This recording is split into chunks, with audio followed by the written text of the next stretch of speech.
Sodium 370 milligrams, which is not bad for frozen food.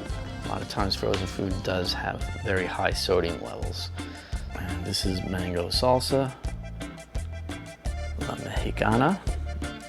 This is also nice. It has 100 milligrams of sodium, which is low for a salsa, so it's nice. And it's organic.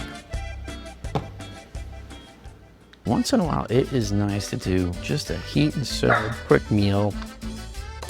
And Brooklyn agrees.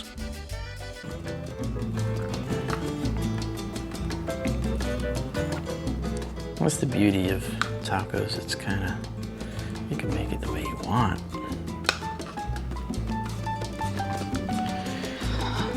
And there you go.